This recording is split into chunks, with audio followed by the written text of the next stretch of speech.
The alien interview second part. जुलाई 1947 में Roosevelt new Mexico के पास एक यूएफओ के दुर्घटनाग्रस्त होने की सूचना मिली, जिसके बाद अमेरिका की मिलिट्री तुरंत उस क्रैश साइट पर पहुंची।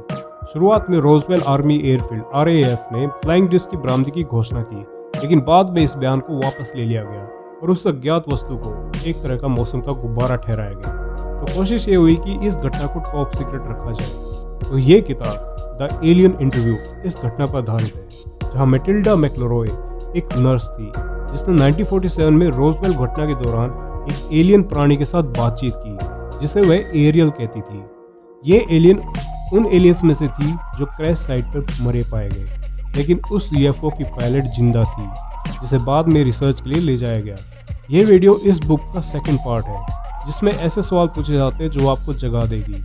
आप जान पाएंगे कि आप कौन हैं और कहां से आए हैं। इस बुक का फर्स्ट पार्ट का लिंक मैंने डिस्क्रिप्शन में दिया है, तो आइए चलते हैं आगे। एलियन एरियल और मिलिट्री नर्स मैटिल्डा के बीच जो संवाद चलता है वो सब एक कमरे में एक तरफा शीशे के पीछे से चलता है, जहां कई लोग उस शीशे के उस तरफ बैठकर देख सकते थे। एलियन का शरीर लगभग 5 साल के पतले बच्चे जैसा दिखता था और उसे भोजन, हवा, गर्मी या नींद की आवश्यकता नहीं थी, जिसे वह बताना मुश्किल हो जाता है कि वह जाग रही थी या सो रही थी, जब तक कि वह हिलती या इशारा नहीं करती। अब मिलिट्री के अधिकारी और रिसर्चर्स ने मैटिल्डा को नए सवालों की एक लिस्ट दी और उसे एलियन से कुछ और सवाल पूछे गए। अब मैटिल्डा पूछती है, क्या आप पृथ्वी की कोई भी भाषा पढ़ या लिख सकते हैं? तो एलियंस का जवाब है नहीं। फिर पूछती है कि क्या आप संख्या या गणित समझते हैं? एलियंस ने कहा हाँ, क्योंकि मैं अधिकारी हूँ, ऑफिसर हूँ, पायलट हूँ, इंजीनियर भी हूँ। फिर मैटिल्डा पूछती है, क्या आप ऐसे प्रतीक या चित्र लिख सकते हैं या बना सकते हैं जिससे हम अपनी भाषा में अनुवाद कर सकें? तो उसका जवाब है नहीं। फिर पूछा कि क्या आप हमें मैप पर वे तारे दिखा सकते हैं जो आपके ग्रह का लोकेशन दिखा सकें? एलियन ने कहा नहीं। अब ऐसा नहीं है कि एलियन बता नहीं सकती थी, एलियन लोकेशन को अच्छे से बता सकती थी, लेकिन वो बताना नहीं चाहती थी, क्योंकि ये बातें सीक्रेट रखी जाती है। एनिमी लाइन में जब हम घुसते हैं तो सोल्जर्स ये बातें लीक नहीं कर सकते। तो मैटिल्डा फिर पूछती है कि आपके लोगों को आपको यहाँ ढूंढने में कितना समय लगेगा? तो एलियन का जवाब है पता नहीं। आगे फिर मैटिल्डा पूछती है, आपके लोगों को आपको बचाने के लिए यहाँ आने में कितना समय लग सकता है? तो एलियन ने कहा कि मिनट भी लग सकते हैं और घंटे भी लग सकते हैं। फिर मैटिल्डा पूछा कि हम उन्हें कैसे समझा सकते हैं कि हमारा इरादा आपको नुकसान पहुँचाने का नहीं है? तो एलियन ने कहा था कि इरादे आपके साफ है, अगर आपके मन में साफ है तो आपके मन को पहचान लेंगे, आपको बोलने की आवश्यकता नहीं है। फिर मैटिल्डा पूछती है, यदि आपका शरीर बायोलॉजिकल नहीं है तो आप खुद को स्त्री कैसे मानते हैं? तो एलियन ने कहा, मैं एक क्रिएटर हूँ, एक मदर हूँ और एक सोर्स हूँ। फिर मैटिल्डा पूछती है, आपको हमसे किस आश्वासन या प्रमाण की आवश्यकता है कि जो हमारे प्रश्नों का उत्तर देने के लिए पर्याप्त और सुरक्षित महसूस करेंगे? फिर वो जवाब देती है, केवल आप बोलेंगी, यानी मैटिल्डा बोलेगी और वो ही सुनेगी। केवल वह सवाल करती है और कोई अन्य व्यक्ति नहीं कर सकता। बाकी सब सीखें, जाने और समझें। अब इन सब बातों को लेकर वहाँ के अधिकारी काफ़ी परेशान और अशांत थे कि क्यों एलियंस केवल कुछ ही सवालों के जवाब दे रही है और क्यों वो केवल मैटिल्डा से बात करना चाह रही है। फिर वहाँ के एक लिंग्विस्ट ने सुझाव दिया, क्यों ना एलियंस को इंग्लिश सिखाया जाए, ताकि एक तरह की कॉमन भाषा हो जाए और बातें स्पष्ट हो जाए। फिर मैटिल्डा ने एलियन को एक अल्फ़ाबेट्स और वर्ड्स की एक किताब दी, जिसका उपयोग करके एलियन को अंग्रेजी पढ़ाना शुरू किया। एरियल ने तेजी से भाषा का आत्मसात कर लिया, आश्चर्यजनक गति से पाठों में प्रगति की, यहाँ तक कि पिछले पाठों को रातों भर में याद कर भी लिया। गहन शिक्षण स्तर लगातार 3 दिनों तक प्रतिदिन 14 घंटे तक चला। मुंह न होने के बावजूद एरियल अब विचार के माध्यम से, यानी टेलीपैथी के माध्यम से अंग्रेजी में संवाद कर सकती थी। उन्होंने स्वतंत्र रूप से सीखना जारी रखा, हर तरह की पुस्तकों और साहित्यों, खगोल विज्ञान से लेकर इतिहास तक सभी विभिन्न विषयों का अध्ययन किया। एरियल ने ऐसी किताबें पढ़ी जैसे Alice adventure in Wonderland, 1001 Nights, यानी दैट खलीफ लेला जैसी पुस्तकों में विशेष रुचि दिखाई, जिसमें केवल कौशल या शक्ति से अधिक भावना और कल्पना को महत्व दिया गया। एक तरह से एरियल ने कुछ ही दिनों में अंग्रेजी भाषा पर महारत हासिल कर ली। उस एलियन की फोटोग्राफिक मेमोरी होने की वजह से वो कोई भी पुस्तक में कोई भी सेंटेंस किसी भी पेज के नंबर से बता सकती थी। एक समय बाद एलियन ने कहा कि अब मैं सवालों के जवाब देने को तैयार हूँ। अब जो इंटरव्यू होने वाला है वो काफ़ी इंटरेस्टिंग होने वाला है, क्योंकि आपको वो जानकारी मिलेगी जो इस धरती पर आपको कोई नहीं बता सकता। और यह भी पता लगेगा कि एलियन संस्कृत भाषा कैसे जानती थी। यानी हिंदुओं में संस्कृत भाषा हमारे लिए अनमोल है, तो वो भी जानती थी। इसलिए इस चैनल को सब्सक्राइब जरूर कीजिए और वीडियो को लाइक जरूर कीजिए। अभी यहाँ ख़त्म नहीं हुआ, हम आगे चलते हैं। Chapter 6 my education begins. Matilda ने पूछा उस एलियन से, आप क्या बताना चाहेंगे एरियल? एरियल ने बताया कि मैं कई हजार वर्षों से अंतरिक्ष के इस क्षेत्र में डोमेन एक्सपीडिशनरी फोर्स का हिस्सा रही हूँ।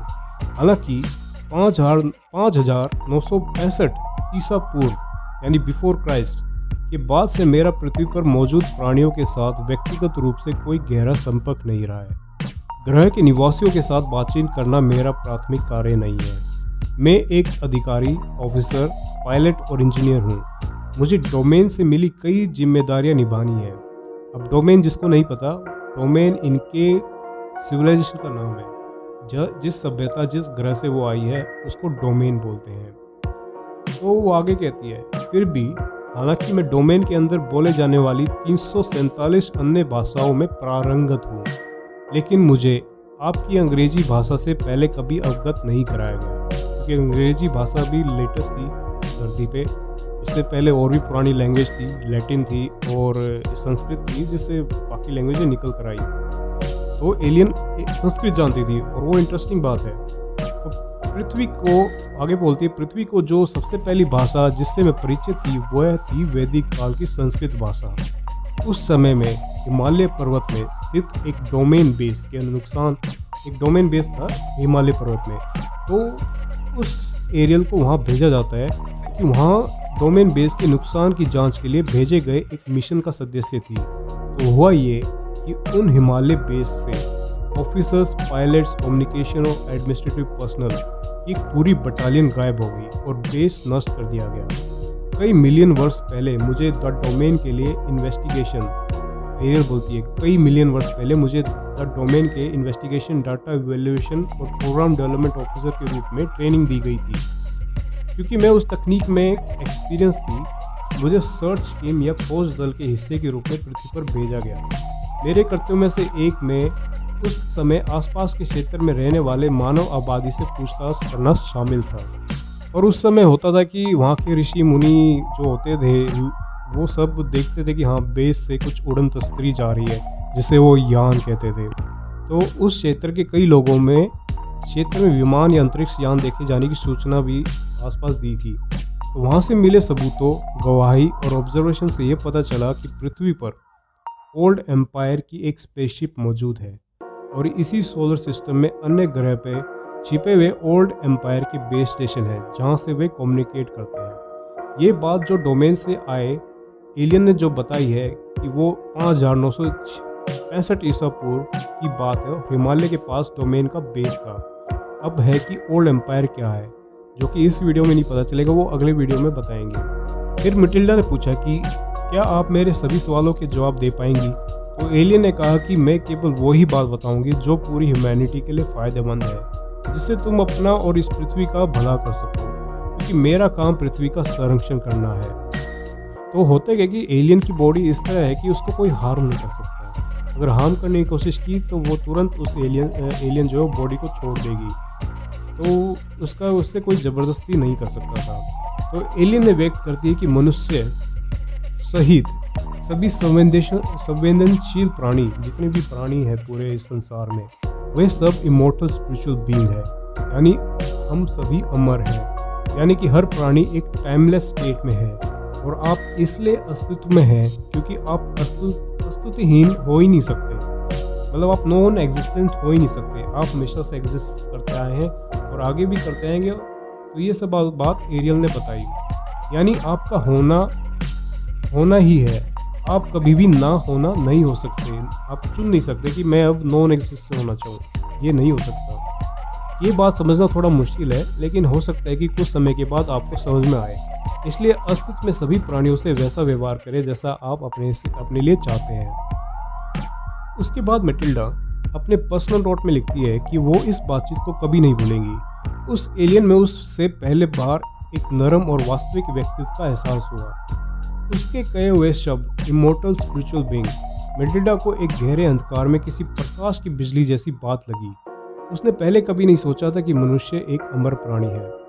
उसके कैथोलिक होने की वजह से मैटिल्डा को लगता था कि असली पावर और इमोर्टल स्टेटस केवल Father, the Son and the Holy Ghost को ही मिलता है और इंसान अमर नहीं हो सकते। अब एलियन एरियल को लगा कि मैटिल्डा कंफ्यूज हो रही है क्योंकि वो अपनी अमरता पर विश्वास नहीं कर पा रही थी। तभी एरियल ने मैटिल्डा से कहा, अपने शरीर से ऊपर हो जाओ।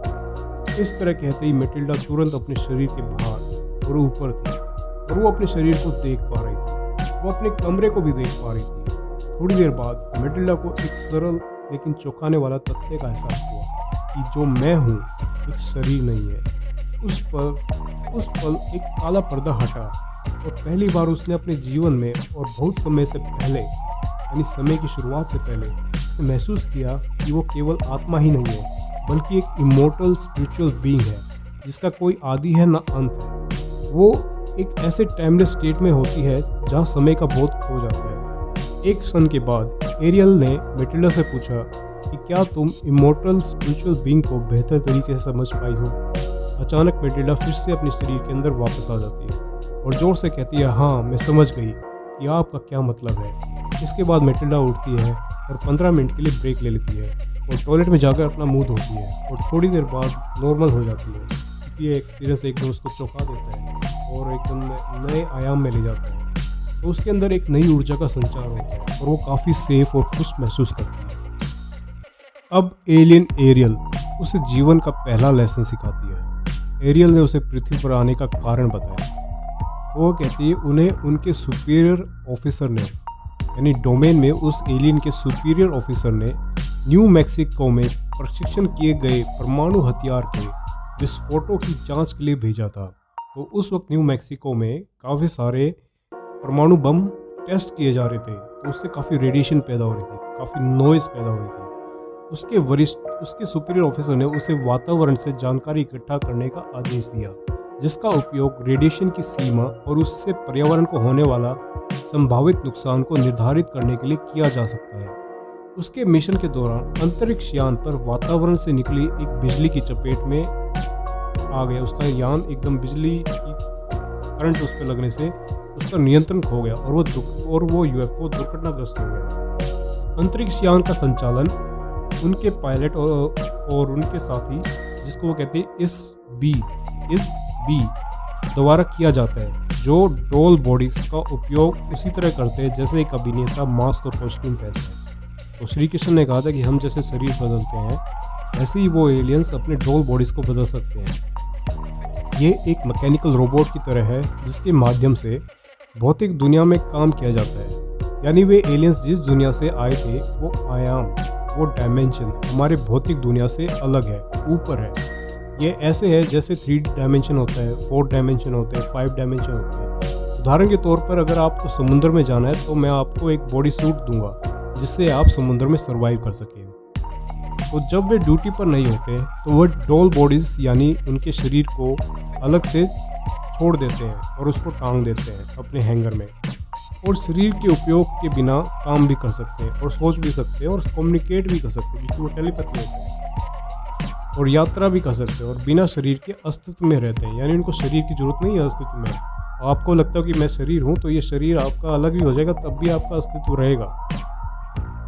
अब जो डोल बॉडीज यूज वे करते हैं वो एक तरह का सिंथेटिक मटेरियल है जिसमें एक सेंसिटिव इलेक्ट्रिकल नर्वस सिस्टम लगा हुआ है, जिसे हर एक एलियन अपने अध्यात्म फ्रीक्वेंसी को, यानी उनका एक फ्रीक्वेंसी होता है, हम सभी प्राणियों का एक फ्रीक्वेंसी होता है, वो उस बॉडी के साथ, उस डोल बॉडी के साथ ट्यून इन करते हैं, यानी फ्रीक्वेंसी मैच करते हैं। तो उनके अनुसार हर एक एलियन, हर एक प्राणी यूनिक होता है कि उनकी फ्रीक्वेंसी किसी की सेम नहीं हो सकती।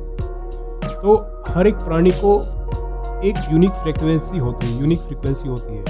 जैसे अब इंसानों की फिंगरप्रिंट यूनिक होते हैं। अब इंटरेस्टिंग बात यह है कि इन एलियंस का यान भी इलेक्ट्रिकल नर्वस सिस्टम से बना है, यानी यान भी उनका सिंथेटिक मटेरियल और इलेक्ट्रिकल नर्वस सिस्टम से बना है जो इनकी फ्रिक्वेंसी से मैच करा जाता है और यह इनके मन से जुड़ा जाता है और मन से जुड़ने के कारण इन्हें यान के संचालन के लिए कोई कंट्रोल सिस्टम की जरूरत नहीं पड़ती।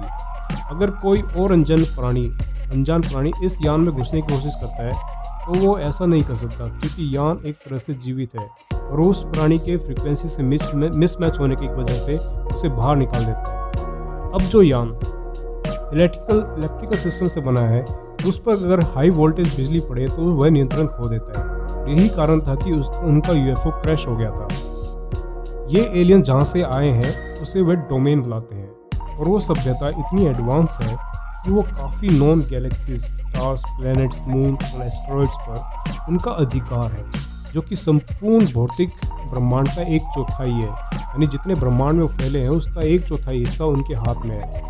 उनके ऑर्गेनाइजेशन का निरंतर मिशन रहता है कि वो डोमेन के एरिया और रिसोर्सेज को सुरक्षित, नियंत्रित और एक्सपेंड कर सकते हैं। ये इस तरह समझिए कि पृथ्वी पर ब्रिटिशर्स होते हैं, वो अपनी कॉलोनी का विस्तार करते हैं, जिसमें भारत, साउथ अफ्रीका, चाइना इनको कैप्चर करते अपने डोमेन में लेके आते हैं। लेकिन जैसे ब्रिटिशर्स दूसरों के साथ अन्याय करते थे और वहाँ की जनता को लूटने का काम करते थे, तो ऐसा काम डोमेन कभी नहीं करता। उनका तरीका नॉन इंटरफेरेंस का है, यानी वे किसी भी सभ्यता में हस्तक्षेप नहीं करते। वे बस साइंटिफिक स्टडी और रिसोर्सेज के लिए किसी जगह जाते हैं, वहाँ से रिसोर्सेज लेके आते हैं, स्टडी करते हैं, ऑब्जर्व करते हैं, क्रिएट करते हैं। अब इन एलियंस का एक स्पेस स्टेशन है, तो जब ये मिल्की वे गैलेक्सी में आते हैं तो इनका एक स्पेस स्टेशन होता है जो कि अर्थ के यानी उस पृथ्वी के करीब एक एस्ट्रॉयड बेल्ट पर है। यानी उन एलियंस ने एक एस्ट्रॉयड पर अपना बेस स्टेशन बना रखा है। उनके बेस के स्ट्रक्चर जिप्सम से बने हैं। तो जिप्सम एक मटेरियल है जो हमारे हाथों में चोट लग जाती है, हड्डी टूट जाती है तो उस पर प्लास्टर किया जाता है, तो वो जिप्सम से बना होता है। और उन्हें प्रोटेक्ट करने के लिए यानी उनका स्ट्रक्चर पूरा जिप्सम से बना दिया एस्ट्रॉयड बेल्ट को, तो उनको प्रोटेक्ट करने के लिए वो एक प्रकार का इलेक्ट्रोमैग्नेटिक फोर्स स्क्रीन यूज़ करते हैं, जो एक तरह से शील्ड बनाता है जो किसी भी फोर्स का इम्पैक्ट झेल सकता है। तो होता है कि एस्ट्रॉयड मूव कर रहे हैं तो उस पर हर बार कोई ना कोई, क्योंकि एक इलेक्ट्रोमैग्नेटिक फील्ड होती है तो कुछ भी फोर्स आके उसको तोड़ नहीं सकता। एक बार जब अंतरिक्ष का एक क्षेत्र डोमेन द्वारा अधिकृत कर लिया जाता है तो उसके नियंत्रण वाले क्षेत्र का हिस्सा बन जाता है, तो इसे डोमेन की संपत्ति के रूप में माना जाता है। पृथ्वी ग्रह के निकट अंतरिक्ष स्टेशन केवल इसलिए महत्वपूर्ण है क्योंकि यह मिल्की वे के आकाशगंगा के केंद्र और उसके आगे की ओर डोमेन विस्तार मार्ग के साथ स्थित है। तो अभी इतना ही। अगले पार्ट में हम और भी इंटरेस्टिंग सवाल पूछेंगे जो कि वह लेडी एलियन से पूछती है। तो बने रहें, सब्सक्राइब कीजिए, लाइक कीजिए